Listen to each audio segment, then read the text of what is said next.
Hi friends, ഏവർക്കും ഈസിലൻ PSCയിലേക്ക് സ്വാഗതം. കൊല്ലം, പാലക്കാട്, വയനാട്, കാസർഗോഡ് ജില്ലകളിലേക്ക് നവംബർ 2 നടന്ന പരീക്ഷയുടെ ചോദ്യങ്ങളും അനുബന്ധ വിവരങ്ങളുമാണ് ഈ വീഡിയോയിലൂടെ ഡിസ്കസ് ചെയ്യുന്നത്. ആറ്റത്തിലെ ഏത് കണത്തിൻ്റെ സാന്നിധ്യമാണ് JJ തോംസൺ കണ്ടെത്തിയത്? ഇലക്ട്രോൺ. ആറ്റത്തിലെ ഏത് കണത്തിൻ്റെ സാന്നിധ്യമാണ് JJ തോംസൺ കണ്ടെത്തിയത്? ഇലക്ട്രോൺ. തന്മാത്രകളെ വീണ്ടും ചെറുതാക്കുമ്പോൾ ലഭിക്കുന്ന അതിസൂക്ഷ്മ കണങ്ങളാണ് ആറ്റങ്ങൾ. 1807 അറ്റോമിക സിദ്ധാന്തം ആവിഷ്കരിച്ച ശാസ്ത്രജ്ഞനാണ് ജോൺ ഡാൾട്ടൺ. പോസിറ്റീവ്, നെഗറ്റീവ് എന്നിങ്ങനെ 2 തരം വൈദ്യുത ചാർജുകൾ ഉണ്ടെന്ന് ആദ്യമായി കണ്ടെത്തിയത് സർ ഹംഫ്രി ഡേവി. ഡിസ്ചാർജ് ട്യൂബിലെ കാഥോഡിൽ നിന്ന് വരുന്ന രശ്മികളെ നെഗറ്റീവ് ചാർജുള്ള കണങ്ങളാണുള്ളതെന്ന് തെളിയിച്ചത് JJ തോംസൺ. ആറ്റത്തിലെ നെഗറ്റീവ് ചാർജുള്ള കണമായ ഇലക്ട്രോൺ കണ്ടെത്തിയതാരാണ്? JJ Thomson. ആറ്റത്തിലെ ആദ്യം കണ്ടുപിടിക്കപ്പെട്ട കണമാണ് ഇലക്ട്രോൺ. ആറ്റത്തിലെ പോസിറ്റീവ് ചാർജുള്ള കണങ്ങളായ പ്രോട്ടോൺ കണ്ടുപിടിച്ചത് ഏണസ്റ്റ് റൂദർഫോർഡ്. ആറ്റത്തിൻ്റെ ന്യൂക്ലിയസിലുള്ള ന്യൂട്രോൺ കണ്ടുപിടിച്ചത് ജെയിംസ് ചാഡ്വിക്. ചാർജ് ഇല്ലാത്തതും എന്നാൽ പ്രോട്ടോണിനേക്കാൾ മാസ് ഉള്ളതുമായ ആറ്റത്തിലെ കണമാണ് ന്യൂട്രോൺ. ആറ്റത്തിലെ ന്യൂട്രോണും പ്രോട്ടോണും കേന്ദ്രീകരിച്ചിരിക്കുന്നത് ന്യൂക്ലിയസിലാണ്. ഒരാറ്റത്തിൻ്റെ മാസ് മുഴുവനായി കേന്ദ്രീകരിച്ചിരിക്കുന്നത് ന്യൂക്ലിയസിൽ തന്നെ. ഹൈഡ്രജൻ ആറ്റത്തിൻ്റെ മാസിൻ്റെ 1837 ഒരു ഭാഗം മാത്രം മാസുള്ള കണമാണ് ഇലക്ട്രോൺ. ഹൈഡ്രജൻ ആറ്റത്തിന് തുല്യമായ മാസുള്ള കണങ്ങളാണ് പ്രോട്ടോൺ, ന്യൂട്രോൺ എന്നിവ. കേരള സർക്കാരിൻ്റെ ദിശ ഹെൽപ്പ് ലൈൻ നമ്പർ ഏതാണ്? കേരള സർക്കാരിൻ്റെ ദിശ ഹെൽപ്പ് ലൈൻ നമ്പർ 1056. കേരള സർക്കാരിൻ്റെ ദിശ ഹെൽപ്പ് ലൈൻ നമ്പറാണ് 1056. മാരകമായ അസുഖങ്ങൾ കാരണം ദുരിതമനുഭവിക്കുന്ന 18 വയസ്സിൽ താഴെ പ്രായമുള്ള കുട്ടികൾക്ക് സൗജന്യ ചികിത്സ നൽകുന്ന കേരള സർക്കാരിൻ്റെ പദ്ധതിയാണ് താലോലം.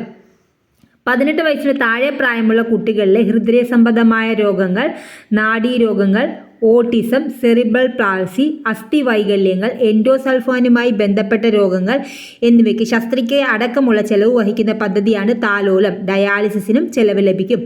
18 വയസ്സിന് താഴെയുള്ള കുട്ടികളുടെ ദേശീയ ശിശുജനാരോഗ്യ പദ്ധതിയിൽ കീഴിൽ വരാത്ത അപകടങ്ങൾ ഉൾപ്പെടെയുള്ള അസുഖങ്ങളുടെ ചികിത്സാ ചെലവ് സംസ്ഥാന സർക്കാർ വഹിക്കുന്ന പദ്ധതിയാണ് ആരോഗ്യ കിരണം. ആരോഗ്യ കിരണം എന്താണ്? 18 വയസ്സിൽ താഴെയുള്ള കുട്ടികളുടെ ദേശീയ ശിശുജനാരോഗ്യ പദ്ധതിയിൽ കീഴിൽ വരാത്ത അപകടങ്ങൾ ഉൾപ്പെടെയുള്ള അസുഖങ്ങളുടെ ചികിത്സാ ചെലവ് സംസ്ഥാന സർക്കാർ വഹിക്കുന്ന പദ്ധതിയാണ് ആരോഗ്യ കിരണം. 0 മുതൽ 5 വയസ്സ് വരെ പ്രായമുള്ള ശ്രവണ വൈകല്യമുള്ള കുട്ടികൾക്ക് കോക്ലിയർ ഇംപ്ലാന്റേഷനിലൂടെ കേൾവി ശക്തി ലഭ്യമാക്കാനുള്ള പദ്ധതിയാണ് ശ്രുതി തരംഗം. 0 മുതൽ 5 വയസ്സ് വരെ ഉള്ളവർക്ക് ഉള്ളതാണ് ശ്രുതി തരംഗം എന്ന് പറയുന്നത്. വളർച്ചാ വൈകല്യമുള്ള 12 വയസ്സ് വരെയുള്ള കുട്ടികൾക്ക് നൽകുന്ന സൗജന്യ ആയുർവേദ ചികിത്സാ പദ്ധതിയാണ് സ്നേഹധാര. വളർച്ചാ വൈകല്യമുള്ള 12 വയസ്സ് വരെയുള്ള കുട്ടികൾക്ക് സൗജന്യ ആയുർവേദ ചികിത്സാ പദ്ധതിയാണ് സ്നേഹധാര. മാതാപിതാക്കൾ ഒരാൾ മരിക്കുകയും ജീവിച്ചിരിക്കുന്നയാൾക്ക് കുട്ടികളെ സംരക്ഷിക്കാനുള്ള സാമ്പത്തിക സ്ഥിതി ഇല്ലാതെ വരികയും ചെയ്യുമ്പോൾ പ്രതിമാസ ധനസഹായം നൽകാനുള്ള പദ്ധതിയാണ് സ്നേഹപൂർവ്വം. ഇപ്പം നമ്മൾ 4 പദ്ധതികൾ പഠിച്ചു. സ്നേഹപൂർവ്വം എന്ന് വെച്ച് കഴിഞ്ഞാൽ മാതാപിതാക്കൾ ജീവിച്ചിരിക്കുമ്പോൾ കുട്ടികളെ സംരക്ഷിക്കാൻ പറ്റുന്നില്ലെങ്കിൽ സർക്കാരും ധനസഹായം കൊടുക്കും, അതാണ് സ്നേഹപൂർവ്വം. സ്നേഹധാര എന്ന് വെച്ച് കഴിഞ്ഞാൽ വളർച്ചാ വൈകല്യമുള്ള പിള്ളേർക്ക് ആയുർവേദ ചികിത്സാ പദ്ധതിയാണ് സ്നേഹധാര. ധാര ചെയ്ത് എന്ത് ചെയ്യും? ധാരയോടുകൂടി അവരെ നല്ല നിലയിലേക്ക് വളർത്തിയെടുക്കാൻ പറ്റുക, അവരുടെ വൈകല്യങ്ങൾ മാറ്റിയെടുക്കുക എന്നുള്ളതാണ് ഇതിൻ്റെ ലക്ഷ്യം. ശ്രുതി തരംഗം എന്ന് വെച്ചാൽ ശ്രുതി എന്ന് പറയുമ്പോൾ കേൾവി ശക്തിയുമായിട്ടുള്ള ബന്ധമുള്ളതാണ് ശ്രുതി തരംഗം. കോക്ലിയർ ഇംപ്ലാന്റേഷനിലൂടെ 0 മുതൽ 5 വയസ്സ് വരെയുള്ള കുട്ടികൾക്ക് സൗജന്യ കോക്ലിയർ ഇംപ്ലാന്റേഷനാണിത്. 18 പിന്നെയുള്ളത് ആരോഗ്യ കിരണം. ആരോഗ്യ കിരണം എന്ന് വെച്ചാൽ 18 വയസ്സിന് താഴെയുള്ള കുട്ടികൾക്ക് ഇപ്പോൾ ശിശുജനാരോഗ്യ പദ്ധതിയിൽ ഒന്നും പെടാത്ത എന്തെങ്കിലും അപകടങ്ങൾ എന്തെങ്കിലും സംഭവിക്കുകയാണെങ്കിൽ ആ ചെലവ് മുഴുവൻ സർക്കാർ വഹിക്കുന്ന പദ്ധതിയാണ് ആരോഗ്യ കിരണം. താലോലം എന്ന് പറഞ്ഞു കഴിഞ്ഞാൽ 18 വയസ്സിന് താഴെയുള്ള കുട്ടികളുടെ ഹൃദയ സംബന്ധമായ രോഗങ്ങൾ, നാഡീരോഗങ്ങൾ, ഓട്ടിസം, സെറിബ്രൽ പാൾസി അതായത് മാരക രോഗങ്ങൾ വന്നു കഴിഞ്ഞാൽ അവരുടെ ചെലവ് മുഴുവൻ, ശസ്ത്രക്രിയ അടക്കമുള്ള ചെലവ് മുഴുവൻ സർക്കാർ വഹിക്കുന്നതാണ് താലോലം. അടുത്താണ് ഉപദ്വീപീയ പീഠഭൂമിയെ പറ്റി തെറ്റായ പ്രസ്താവന ഏത് എന്നുള്ളതാണ് ചോദ്യം. ഉപദ്വീപീയ പീഠഭൂമിയെ പറ്റി തെറ്റായ പ്രസ്താവന എന്ന് പറയുന്നത് ഉയരം കൂടിയ ഭാഗം മഹാബലേശ്വർ, അതാണ് തെറ്റായിട്ടുള്ളത്. ഇതിൻ്റെ ഭാഗമാണ് ഡക്കാൻ പീഠഭൂമി. ശരിയാണ്. വിന്ധ്യ, സത്പുര, പശ്ചിമഘട്ടം, പൂർവ്വഘട്ടം എന്നിവ ഇതിൻ്റെ ഭാഗമാണ്. അതെല്ലാം ശരിയാണ്. ഉയരം കൂടിയ ഭാഗം മഹാബലേശ്വർ എന്നുള്ളതാണ് തെറ്റായിട്ടുള്ളത്. ഇനി ഹെൽപ്പ് ലൈൻ നമ്പേഴ്സ് നമ്മൾ നിർബന്ധമായും പഠിച്ചിരിക്കേണ്ട ഹെൽപ്പ് ലൈൻ നമ്പേഴ്സാണിത്. Crime stopper 1090, child help line 1098, national emergency number 112, fire force 101, police 100, ambulance 102 അല്ലെങ്കിൽ 108, വനിതാ help line 1091, AIDS help line 1097, pink petrol 1515, dial a doctor 1056, citizens call centre 155 300, anti ragging help line 1800 180 55 22, consumer toll free number 1800 425 15 50, ദുരന്ത help line number 1077. ഭരണഘടനാ drafting കമ്മിറ്റിയിൽ അംഗമല്ലാതിരുന്ന ആളാണ് doctor Rajendra Prasad. 1947 ഓഗസ്റ്റിലാണ് doctor BR Ambedkar ചെയർമാനായി ഭരണഘടനാ ഡ്രാഫ്റ്റിംഗ് കമ്മിറ്റിക്ക് രൂപം നൽകിയത്. തുടക്കത്തിൽ ഈ കമ്മിറ്റിയിൽ ഉണ്ടായിരുന്ന അംഗങ്ങളാണ് KM Munshi, Muhammad സദുള്ള, Alladi Krishnaswamy Iyer, Gopalaswamy Iyengar, BL Mitter, DP കേത്താൻ. ഭരണഘടനാ നിർമ്മാണ സഭ രൂപവൽക്കരിക്കാൻ കാരണമായ സമിതി 1947 ക്യാബിനറ്റ് മിഷനാണ്. 1946 ഡിസംബറിലാണ് ഭരണഘടനാ നിർമ്മാണ സഭ രൂപം കൊണ്ടത്.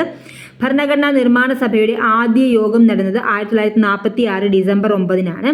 ഭരണഘടനാ നിർമ്മാണ സഭയിൽ ആദ്യമായി സംസാരിച്ചത് JB കൃപലാനിയാണ്.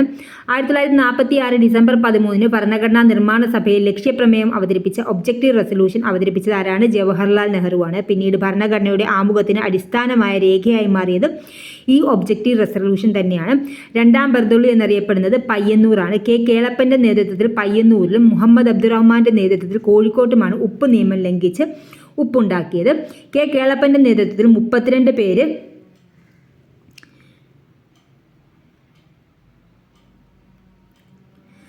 പേരടങ്ങുന്ന സന്നദ്ധ ഭടന്മാരുടെ ഒരു സംഘം കോഴിക്കോട്ട് നിന്നും 1930 ഏപ്രിൽ 13-ന് പയ്യന്നൂരിലേക്ക് തിരിച്ചു. ഈ ജാഥയിലെ പടയണി ഗാനമായിരുന്നു വരിക സഹചര്യ വലിയ സഹന സമരം. ഇതെല്ലാം റിപ്പീറ്റായിട്ടുള്ള ക്വസ്റ്റ്യൻസ് ആണ്. അംഷി നാരായണ പിള്ളയാണ് ഈ ഗാനം രചിച്ചത്. പയ്യന്നൂരിലെ സത്യാഗ്രഹ വേദിയായിരുന്നത് ഉളിയത്ത് കടവാണ്. പോലീസ് കേളപ്പനെ അറസ്റ്റ് ചെയ്തതിനെ തുടർന്ന് മൊയ്യാരത്ത് ശങ്കരൻ നേതൃത്വം ഏറ്റെടുത്തു. ഉപ്പു സത്യാഗ്രഹികളെ പോലീസ് പിടികൂടി ബെല്ലാരി ജയിലിൽ അടച്ചു. ജയിലിൽ 43 ദിവസത്തെ നിരാഹാര സമരം നടത്തി. ജീവത്യാഗം നടത്തിയ വ്യക്തിയാണ് PC കുഞ്ഞിരാമൻ അടിയോടി. പാരീസ് ഒളിമ്പിക്സിൽ അമേരിക്കയും ചൈനയും നേടിയ സ്വർണ്ണ മെഡലുകളുടെ എണ്ണം 40. 33ാമത്തെ ഒളിമ്പിക് ഗെയിംസാണ് 2024 പാരീസിൽ നടന്നത്. 2028 ഒളിമ്പിക്സിന്റെ വേദി അമേരിക്കയിലെ ലോസ് ഏഞ്ചൽസിലാണ്. 2024 പാരീസ് ഒളിമ്പിക്സിൽ മെഡൽ പട്ടികയിൽ ഒന്നാമതെത്തിയ രാജ്യം അമേരിക്കയാണ്. 40 സ്വർണം, 44 വെള്ളി, 42 വെങ്കലം എന്നിങ്ങനെ ആകെ 126 മെഡലുകളാണ് അമേരിക്ക നേടിയത്. മെഡൽ പട്ടികയിൽ രണ്ടാം സ്ഥാനത്ത് ചൈനയായിരുന്നു. 40 സ്വർണം, 27 വെള്ളി, 24 വെങ്കലം എന്നിങ്ങനെ 91 മെഡലുകളാണ് ചൈന നേടിയത്. 20 സ്വർണം ഉൾപ്പെടെ 45 മെഡലുകളുമായി ജപ്പാൻ മൂന്നാമതും 18 സ്വർണവുമായി ഓസ്ട്രേലിയ നാലാമതും എത്തും. ആതിഥേയരായ ഫ്രാൻസാണ് മെഡൽ പട്ടികയിൽ 5-ാമത്. 1 വെള്ളിയും 5 വെങ്കലവുമായി 6 മെഡലുകളാണ് പാരീസ് ഒളിമ്പിക്സിൽ ഇന്ത്യ നേടിയത്. മെഡൽ പട്ടികയിൽ ഇന്ത്യയുടെ സ്ഥാനം 71 1913 തുടങ്ങിയ ഖദാർ മൂവ്മെന്റിന് നേതൃത്വം നൽകിയത് ലാല ഹർദയാൽ. അമേരിക്കയിലെ സാൻ ഫ്രാൻസിസ്കോ ആസ്ഥാനമായി 1913 നിലവിൽ വന്ന ഇന്ത്യൻ വിപ്ലവ സംഘടനയാണ് ഗദ്ദാർ പാർട്ടി. ബാബ സോഹൻ സിംഗ് ഭക്കാനയായിരുന്നു സംഘടനയുടെ സ്ഥാപക പ്രസിഡന്റ്. സംഘടനയുടെ പ്രധാന പ്രവർത്തകരായിരുന്നു Lala Hardayal. Pacific Coast Hindustan association എന്ന പേരിലാണ് സംഘടന തുടക്കത്തിൽ അറിയപ്പെട്ടത്. സംഘടനയുടെ മുഖപത്രമായിരുന്ന ദി ഗദ്ദാർ പുറത്തിറങ്ങിയത് അംഗ്രീസി രാജ് കാ ദുഷ്മൻ, ബ്രിട്ടീഷ് ഭരണത്തിന്റെ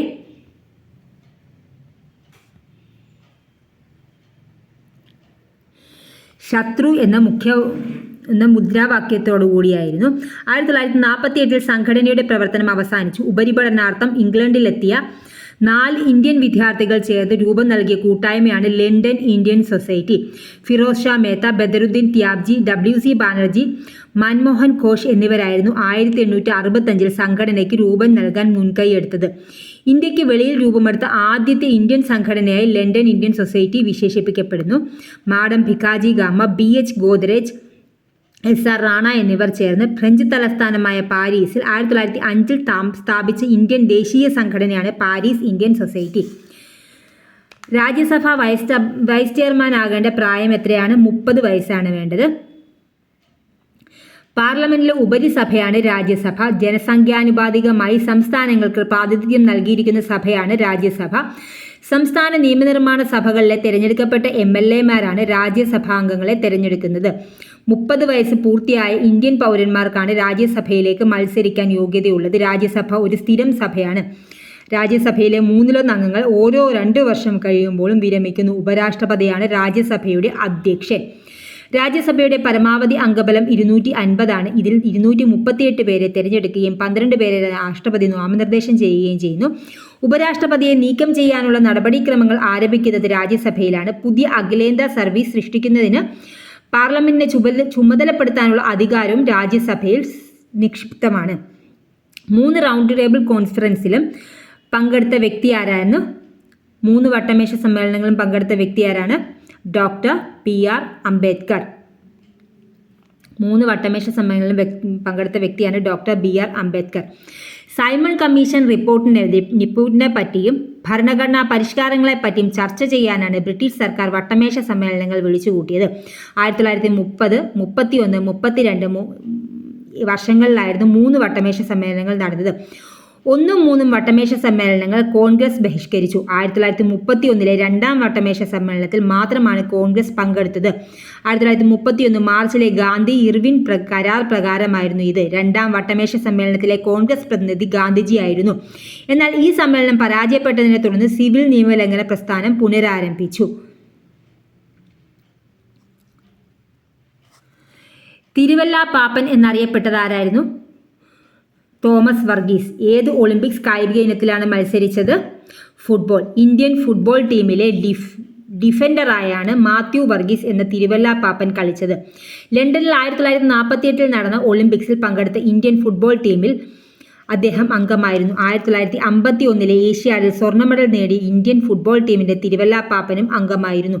ഒളിമ്പിക്സിന്റെ ടീം ഇവന്റിൽ പങ്കെടുത്ത ആദ്യത്തെ മലയാളി കായിക താരമാണ് തിരുവല്ല പാപ്പൻ. ഒളിമ്പിക് മെഡൽ നേടിയ ആദ്യത്തെ കേരളീയ താരമാണ് മാനുവൽ ഫെഡറിക്. 1972 മ്യൂണിച്ച് ഒളിമ്പിക്സിൽ വെള്ളി മെഡൽ നേടിയ ഹോക്കി ടീമിന്റെ ഗോൾ കീപ്പറായിരുന്നു അദ്ദേഹം. ഒളിമ്പിക്സിൽ മെഡൽ നേടിയ 2ാമത്തെ കേരളീയനാണ് PR ശ്രീജേഷ്. 2 ഒളിമ്പിക്സ് മെഡലുകൾ നേടുന്ന ആദ്യത്തെ കേരളീയനും PR ശ്രീജേഷ് തന്നെ. 2020-24 ഒളിമ്പിക്സുകളിൽ വെങ്കല മെഡൽ നേടിയ ഇന്ത്യൻ ഹോക്കി ടീമിന്റെ ഗോൾ കീപ്പറായിരുന്നു PR ശ്രീജേഷ്. 2ാം ഈഴവ മെമ്മോറിയൽ എന്നറിയപ്പെട്ട 1900 ഈഴവ മെമ്മോറിയൽ സമർപ്പിക്കപ്പെട്ടത് ലോർഡ് കേഴ്സൺ ആയിരുന്നു. സർക്കാർ സ്കൂളുകളിലും ഉദ്യോഗങ്ങളിലും ഈഴവർക്ക് അവസരം നൽകണമെന്നാവശ്യപ്പെട്ട് 1896 സെപ്റ്റംബർ 3 തിരുവിതാംകൂർ രാജാവിന് സമർപ്പിക്കപ്പെട്ട നിവേദനമാണ് ഈഴവ മെമ്മോറിയൽ. ഡോക്ടർ പൽപ്പു ആണ് 13,176 പേർ ഒപ്പിട്ട ഈഴവ മെമ്മോറിയലിന് നേതൃത്വം നൽകിയത്. എന്നാൽ ഹർജിയിലെ ആവശ്യങ്ങൾ തിരുവിതാംകൂർ ദിവാൻ നിരാകരിച്ചു. ഇതിനെ തുടർന്ന് ബ്രിട്ടീഷ് വൈസ്രോയി കേഴ്സൺ പ്രഭു 1900 തിരുവിതാംകൂർ സന്ദർശിച്ച വേളയിൽ അദ്ദേഹത്തിന് സമാനമായ മറ്റൊരു ഹർജി സമർപ്പിക്കപ്പെട്ടു. ഇതാണ് 2ാം ഈഴവ മെമ്മോറിയൽ എന്നറിയപ്പെടുന്നത്. 1891 ജനുവരിയിൽ തിരുവിതാംകൂർ രാജാവിന് സമർപ്പിക്കപ്പെട്ട നിവേദനമാണ് മലയാളി മെമ്മോറിയൽ. ആകെ 1037 പേരാണ് ഈ നിവേദനത്തിൽ ഒപ്പിട്ടത്. മലയാളി മെമ്മോറിയലിലെ 1ാം ഒപ്പുകാരൻ KP ശങ്കരമേനോനായിരുന്നു. 3ാം ഒപ്പുകാരൻ ഡോക്ടർ പൽപ്പു. നിബന്ധനമാല എന്ന കൃതി രചിച്ചത് വിഷ്ണു കൃഷ്ണ ചിപ്ലുങ്കർ. സ്വാതന്ത്ര്യ സമരകാലത്ത് വിവിധ രചനകൾ ഇന്ത്യ എന്ന ഏകരാഷ്ട്രത്തെപ്പറ്റി ബോധം ജനങ്ങളിൽ സൃഷ്ടിക്കാൻ കാരണമായി. വിവിധ ഭാഷകളിൽ നിരവധി സാഹിത്യകാരന്മാർ രാജ്യസ്നേഹവും ദേശാഭിമാനവും തുളുമ്പുന്ന കൃതികൾ രചിച്ചു. ഇവയിൽ പ്രധാനപ്പെട്ടവയാണ് ചുവടെ നൽകുന്നവ. രവീന്ദ്രനാഥ ടാഗോർ ഗോറ ഗീതാഞ്ജലി. ബംഗാളിയിൽ രചിച്ചതാണ് രവീന്ദ്രനാഥ ടാഗോർ ഗോര. പ്രേംചന്ദ് സേവാ സദൻ പ്രേമാശ്രമം രംഗഭൂമി ഗോദാൻ ഹിന്ദിയിൽ രചിച്ചതാണ്. സുബ്രഹ്മണ്യ ഭാരതി പാഞ്ചാലി ശബദം കളിപ്പാട്ട് കണ്ണൻ പാട്ട് കുയിൽപ്പാട്ട് ഇത് രചിച്ചിരിക്കുന്ന ഭാഷ തമിഴാണ്. അൽതാഫ് ഹുസൈൻ ഹാലി ഹയാത്തി സാദി ഹയാത്തി ജവീദ് ഉറുദു ഭാഷയിൽ. വിഷ്ണു കൃഷ്ണ ചിപ്ലുങ്കർ നിബന്ധമാല മറാഠി ഭാഷയിലാണ് രചിച്ചത്. വള്ളത്തോൾ നാരായണ മേനോൻ എൻ്റെ ഗുരുനാഥൻ ബാപ്പുജി ഇന്ത്യയുടെ കരച്ചിൽ മലയാളം ഭാഷയിൽ രചിച്ചു. ജനറേറ്ററിൽ നടക്കുന്ന ഊർജ്ജ പരിവർത്തനം ഏത്? യാന്ത്രികോർജ്ജം മാറുന്നു. ബൾബ് പ്രകാശിക്കുമ്പോൾ വൈദ്യുതോർജ്ജം പ്രകാശോർജ്ജവും താപോർജ്ജവുമായി മാറുന്നു. രാസോർജ്ജത്തെ വൈദ്യുതോർജ്ജമാക്കി മാറ്റാൻ കഴിയുന്ന സംവിധാനമാണ് വൈദ്യുത സെൽ. പെട്രോൾ, മണ്ണെണ്ണ, ഡീസൽ തുടങ്ങിയ ഇന്ധനങ്ങളിൽ നിന്നുമുള്ള ഊർജ്ജം ഉപയോഗിച്ച് വൈദ്യുതി ഉണ്ടാക്കുന്ന ഉപകരണമാണ് ജനറേറ്റർ. ജനറേറ്റർ രാസോർജ്ജം ആദ്യം യാന്ത്രികോർജ്ജമാവും പിന്നീട് വൈദ്യുതോർജ്ജമായി മാറുന്നു. സൂര്യനിൽ നിന്നുള്ള ഊർജ്ജം വൈദ്യുതോർജ്ജമാക്കി മാറ്റാനുള്ള സംവിധാനമാണ് സോളാർ സെല്ലുകൾ. ബാറ്ററി ഉപയോഗിച്ച് എമർജൻസി ലാമ്പ് പ്രകാശിക്കുമ്പോൾ രാസോർജ്ജം ആദ്യം വൈദ്യുതോർജ്ജമായും പിന്നീട് പ്രകാശോർജ്ജമായും മാറുന്നു. കൃത്രിമ ഉപഗ്രഹങ്ങൾക്ക് പ്രവർത്തിക്കാനുള്ള വൈദ്യുതി ലഭിക്കുന്നത് സോളാർ പാനലിൽ നിന്നുമാണ്. ആന്റിബയോട്ടിക്കിന്റെ അമിത വിനിയോഗം തടയാനായി കേരളത്തിൽ ആരംഭിച്ച പുതിയ പദ്ധതിയാണ് ഓപ്പറേഷൻ അമൃത്. 2018 ഒക്ടോബറിൽ നാടിന് സമർപ്പിക്കപ്പെട്ട കർമ്മ പദ്ധതിയാണ് KARSAP, Kerala antimicrobial resistance strategic action plan. രോഗകാരികളായ സൂക്ഷ്മജീവികളുടെ മരുന്നുകളോടുള്ള അതിജീവന ശേഷിക്കെതിരെ പോരാടാൻ ലക്ഷ്യം വയ്ക്കുന്ന കർമ്മ പദ്ധതിയാണ് കാർസാപ്പ്. ഈ കർമ്മ പദ്ധതി ദക്ഷിണ പൂർവേഷ്യൻ രാജ്യങ്ങൾ ആദ്യമായി നടപ്പിലാക്കിയത് കേരളത്തിലാണ്. 2016 മരുന്നുകളെ പ്രതിരോധിക്കുന്ന ക്ഷയരോഗം ലോകത്ത് ഏകദേശം 5 ലക്ഷം പേരെ ബാധിച്ചു. ഈ സാഹചര്യത്തിൽ ലോകാരോഗ്യ സംഘടന സൂക്ഷ്മജീവികളുടെ അതിജീവന ശേഷി ഒരു ആഗോള ആരോഗ്യ പ്രതിസന്ധിയായി കണക്കാക്കി ജാഗ്രത പ്രഖ്യാപിച്ചിട്ടുണ്ട്. ഓപ്പറേഷൻ അമൃത് പ്രകാരം ഡോക്ടറുടെ കുറിപ്പടിയില്ലാതെ ആന്റിബയോട്ടിക് മരുന്നുകൾ വിൽക്കുന്നത് കർശനമായി നിരോധിച്ചിട്ടുണ്ട്. വന്യജീവികളോടൊപ്പം ചരിത്ര സ്മാരകങ്ങളെയും പ്രകൃതി വിഭവങ്ങളെയും ഭൗമ സവിശേഷതകളെയും സംരക്ഷിക്കാനായി പ്രഖ്യാപിക്കപ്പെട്ടിരിക്കുന്ന വനമേഖലയാണ് നാഷണൽ പാർക്കുകൾ. ലോകത്തിലെ പ്രധാനപ്പെട്ട ആവാസ വ്യവസ്ഥകളെയും ജൈവ വൈവിധ്യത്തെയും ജനിതക സ്രോതസ്സുകളെയും സംരക്ഷിക്കുക എന്ന ഉദ്ദേശത്തോടെ സ്ഥാപിക്കപ്പെട്ട വിശാല ഭൂപ്രദേശമാണ് ബയോസ്ഫിയർ റിസർവുകൾ. വന്യജീവി സംരക്ഷണത്തോടൊപ്പം ഒരു മേഖലയിലെ ചരിത്ര സ്മാരകങ്ങൾ, പ്രകൃതി വിഭവങ്ങൾ, ഭൗമ സവിശേഷതകൾ എന്നിവ കൂടി സംരക്ഷിക്കുന്നതിനുള്ള ഉദ്യമമാണ് നാഷണൽ പാർക്കുകൾ. പൊതുജന പങ്കാളിത്തത്തോടെ സംരക്ഷിക്കപ്പെടുന്ന ജനവാസ കേന്ദ്രങ്ങൾക്കിടയിലെ പരിസ്ഥിതി പ്രാധാന്യമേറിയ പ്രദേശങ്ങളാണ് കമ്മ്യൂണിറ്റി റിസർവുകൾ. മനുഷ്യവാസ മേഖലയിൽ